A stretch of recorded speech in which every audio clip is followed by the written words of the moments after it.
Hi everyone, welcome to Handicrafts A to Z channel, and in today's video I'm gonna show you how to embroider such as beautiful Mari that I call Harlequin. It's 25 centimeter Mari, and I use the silver metallic thread for the markup. For this Mari and this size I used the simple 10 division. I made it with the metallic thread. Also I used the white and red thread to do the Mari, to do the Wagaki Chidori, Kagari stitch, the Kiku, the chrysanthemum flower, obviously. And this is especially for in this video I want to show how I do the embroidery without the markup at the center, because when you do the markup obviously you can't really place the stitches, the pins very close to the pole, so anyway you will have such a big distance. But what I prefer is to have the ends almost touching the North Pole or South Pole. Well, generally the place where all the meridians are crossing. So in today's video I'm gonna show you how to make this. Obviously you need to make at least 10 Kikus before you start doing this, the no pin top, before you actually have to start it. So what I have here now, I decided to make this is my equator, and I place the pin, the start pin, somewhere. Well, in this case I started with the red one, so my start obviously will begin with the red one too on the other side. And I use the something like just a little bit smaller than an inch, just 2 centimeters and 2 millimeters of the equator. And I'm placing pins with the different colors. I don't strictly follow the color code or anything. As far as the pins are different colors, it's okay with me. So I'm starting with the red one as the first stitch, and I use the orange as the matching for the red, and I use the green for the other part. So the green part will be stitched with the white color, and obviously red and orange with the red one.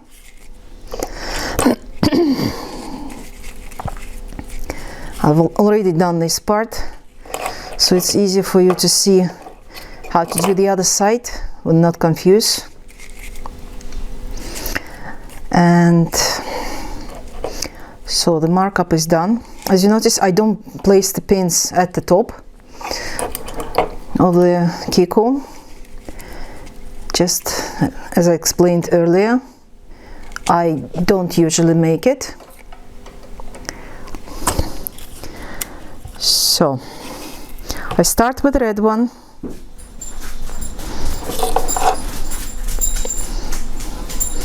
I might actually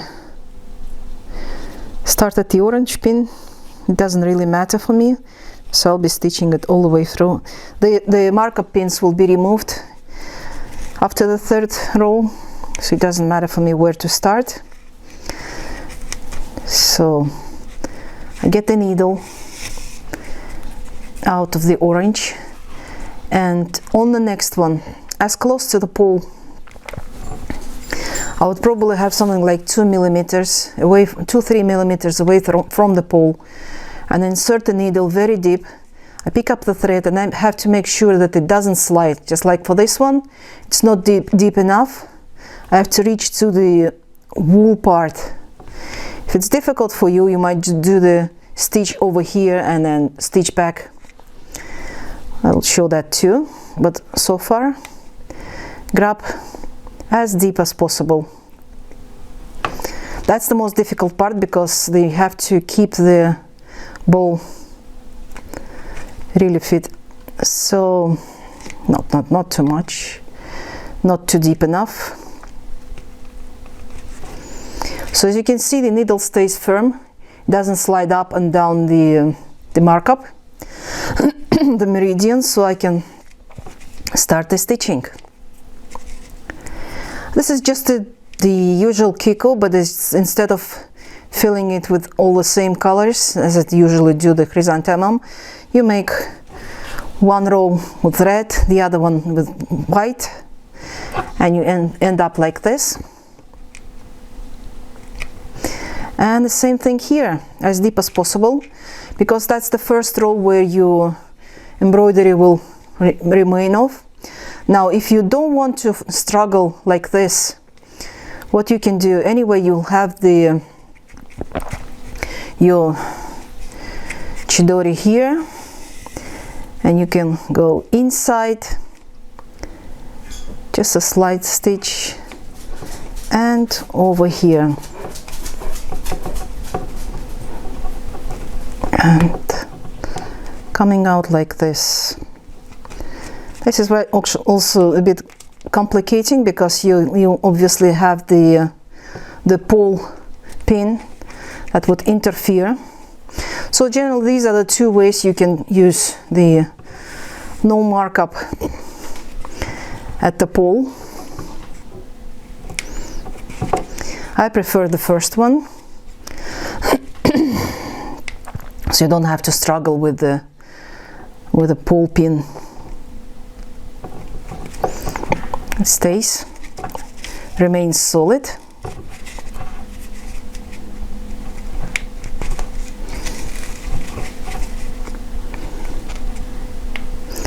Again, remains solid.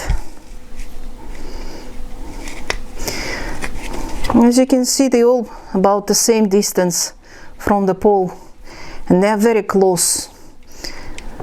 I could do even closer, but in this case I already done like 3 millimeters from this side, and I don't want to break the pattern, so one looks very tight packed, the other one is not. So it's all up to you which distance to choose. But as you can see, it's much easier, and it's nice, neater. It's very neat, and you don't have any mess here. You don't have your thread wrapping around the pins, interfering with the work. And this is how I secure the thread. Couple of stitches here and there.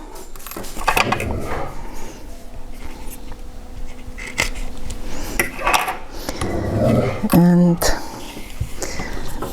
there was just a little bit left, so I terminated the thread, but I will add it later when I go to the next row. And now it's the turn of the white thread, and it actually doesn't matter at this point where you start, where you finish. So it's just the same.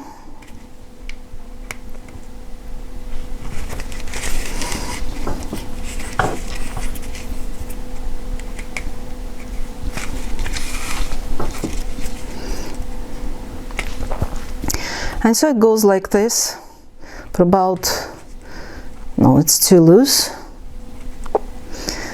You can use this out and in method when you're doing this second row, when it's difficult to fit the stitch between the two red ones. You can try that one, but I prefer this way.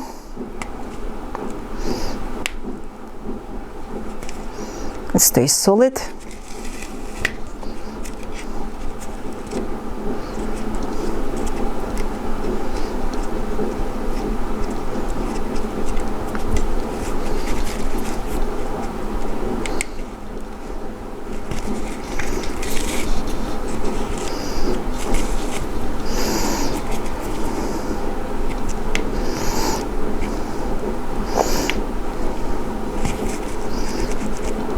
It's not still sliding, so go a bit deeper.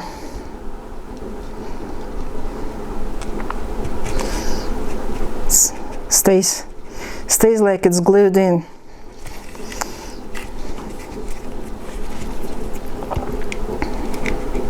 I hope one day I'll be experienced enough to do the no pin markup at all. That would be fun to make.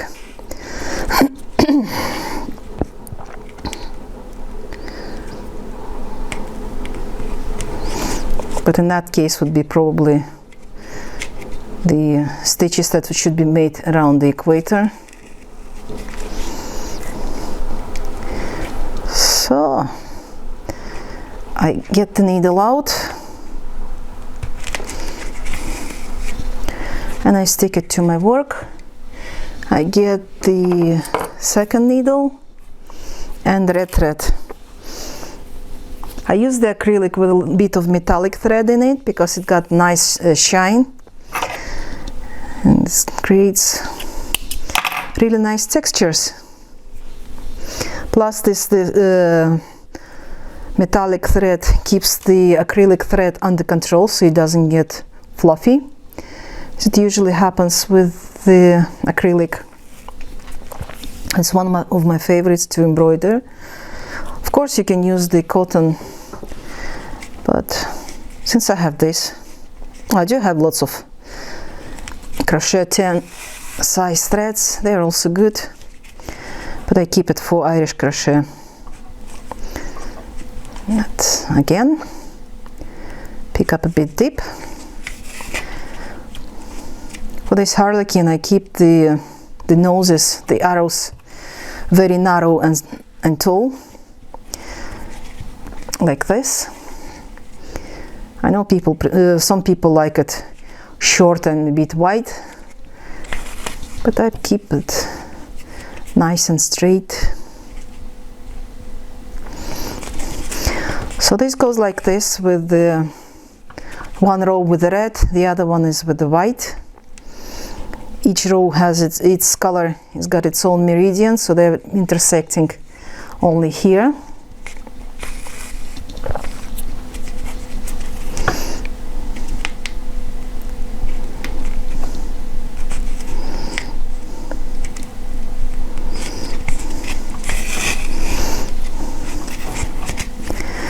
And once I finish with this, I'll probably I'll do the tiny obi, maki obi, the wrap-up obi, with a bit of obi kagari stitches, the diamond stitch. I haven't decided it yet, but there will be something interesting about this Mari.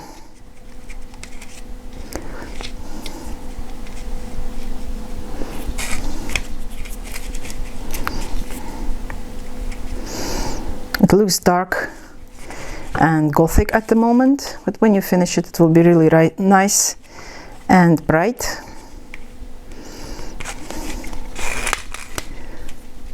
Back to the white. White thread. And so it goes like this. It's for about, just let me count how many rows I have here. I've done it. The first part I've done about 2 months ago, and haven't touched Temari since that, since probably September.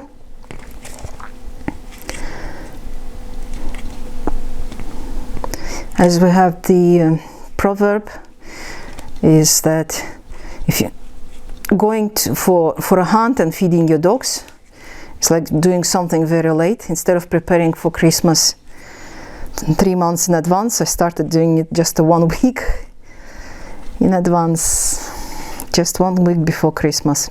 So I have lots of Mari to make, and probably I will be doing some streaming.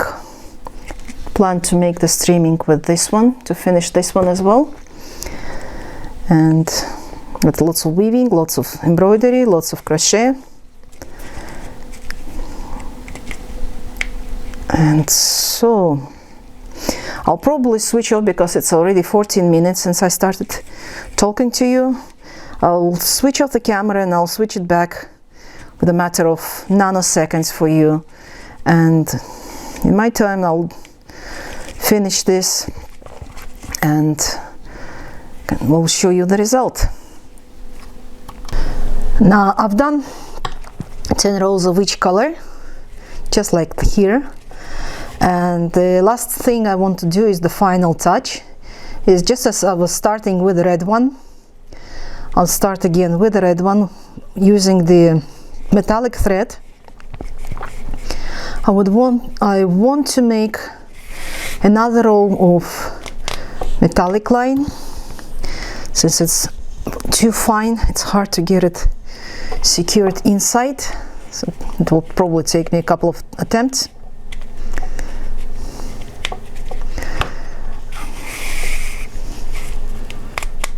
Stay secure, that's nice. So on top of everything, all the stitches that I've done with red and blue, I add the thin line of silver. That would create nice shine, and it would also separate the colors when they touch on the cross. And it would also give you this kind of the finished look to the Temari. As of the obi, I haven't decided yet, but probably I will make the white obi maki, and with the red, or probably red and metallic thread mix would do the obi kagari with the zigzags and crosses. Haven't decided that yet, but that would be another video that I will make once I decide, and I'll make the video of it, just because, you know, being a Libra, it's always difficult to make a choice of something, and have to try a couple of versions to see if it works, if it looks great, and then I'll choose the best version, and I'll show it to everyone. But generally, so far, this looks good for me. So I just duck here, go out here to the left,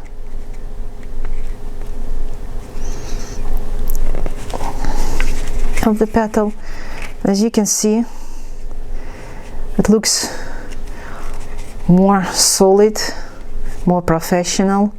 It doesn't look like a template, something I have to still work on. So it's no longer a lorem ipsum.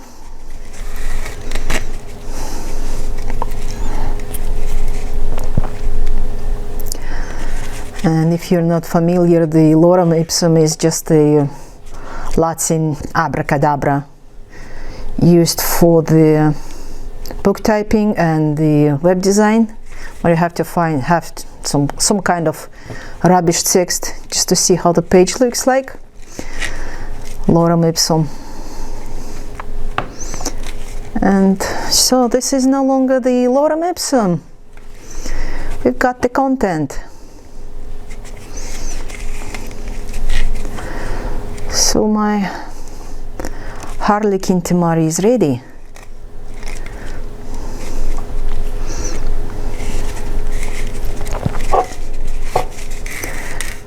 Almost ready. When I decide on the obi, let me get some general idea how it would look like.